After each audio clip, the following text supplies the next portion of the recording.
Days passed by with no word from the outer spaceman. After waiting a week, the world chief flew into a rage.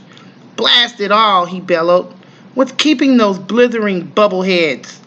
Then one Monday morning, out of the dark, smudgy sky, swooshed one of the spaceships. As the ship touched down, the man hopped out, shouting, "I've done it! I've done it! I've found a new world! A bigger and better world!"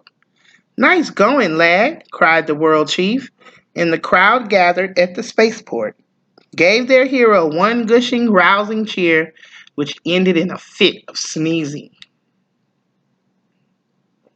In no time, the great news was sent flashing around the world over radio and TV, warning all pollutions to be packed and ready to go within 24 hours. At dawn the next day, the entire population swarmed into the Space Center and crowded aboard the giant spaceships.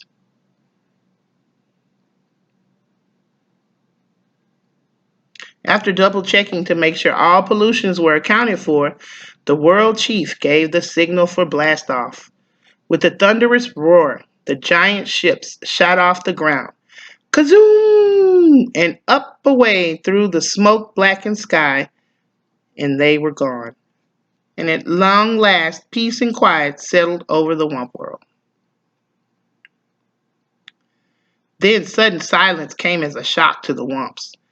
They could hardly believe their ears. Still, they wanted to take no chances, and so they remained in their caverns with their ears cocked for the slightest sound.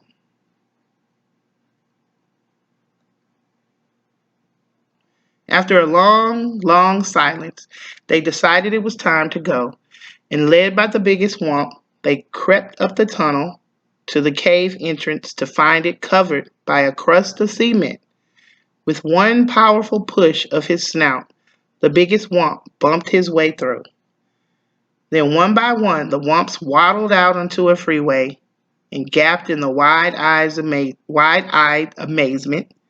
They had feared something awful was happening to their world, but this was much more than they could have ever imagined.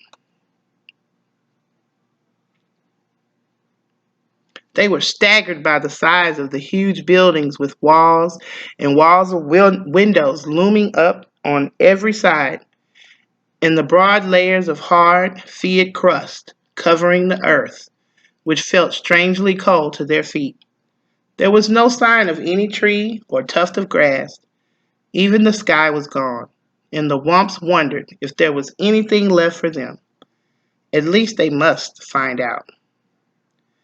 They wandered the freeways for miles, only to find more and more buildings with endless heaps of wreckage and rubble. For all they could see, their world was completely ruined. Footsore and weary, the Wumps were about to give up and head back for their cave when the biggest Wump let out a joyful whomp.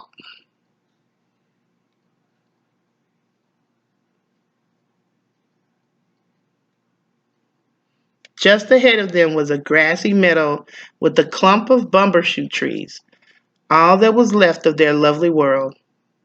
Womp womping for joy, the Womps went bounding off the freeway out into the meadow.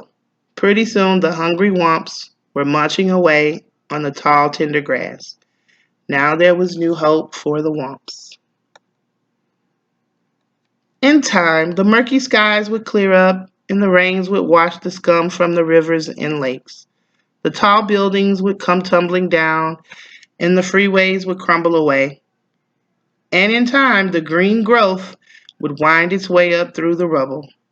But the Womp world would never be quite the same. I hope you enjoyed that story. I hope that you were able to make connections first to yourself based on prior knowledge or experiences that you may have already had. Maybe you have experienced or seen what pollution does to the earth. Then we have connections to text. Maybe you've read about pollution already. Maybe you have read about what is the solution to pollution. Lastly, we certainly can make connection to our world because We also are responsible for taking care of our world that we live, the earth that we live on. So that's how we can make a connection to the world in a broader sense or a theme. Okay? I hope you enjoyed the story, and I hope that you got an opportunity to think to yourself about the connections that you made to this text. Thank you.